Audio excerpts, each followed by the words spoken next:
ঘরে থাকা সাধারণ কিছু উপকরণ দিয়ে চলুন মজার একটি ডেজার্ট রেসিপি শিখে আসি, যার নাম হচ্ছে শিরখুরমা। এটা দিয়ে মেহমান আপ্যায়ন একদম জমে যাবে।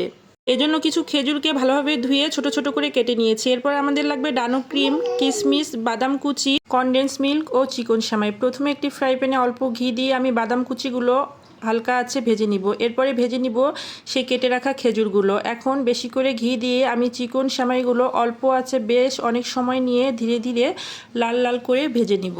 এখন 2 কেজি দুধ জাল দিয়ে আমি ঘন করে নিয়েছি। এরপরে দিয়ে দিলাম কনডেন্স মিল্ক এবং ডানো ক্রিম। কনডেন্স মিল্ক এবং ডানো ক্রিম যে কোনো ডেজার্টের স্বাদ বহুগুণে বাড়িয়ে দেয়। রান্নাটা আপনাকে অল্প আঁচেই করতে হবে, তা না হলে নিচে পোড়া লেগে যাবে। দুধটা ভালোভাবে জাল ওঠার পরে আমি সেই ভেজে রাখা সেমাইটা দিয়ে বারবার নাড়াচাড়া করলাম, তা না হলে দলা পেকে যাবে। এখন এই রান্নার স্পেশাল জিনিস খেজুর দিয়ে দিলাম। মূলত খেজুর দিয়ে রান্না করার জন্যই এর নাম হয়েছে শিরখুরমা। এখন দিয়ে দিলাম বাদাম কুচি। এরপরে আপনাদের স্বাদ অনুযায়ী চিনি দিয়ে দিতে হবে। আপনাকে কিন্তু বারবার নাড়াচাড়া করে রান্নাটা শেষ করতে হবে, তা না হলে নিচে পোড়া লাগবে। এখন দিয়ে দিলাম জাফরান এবং ঘি।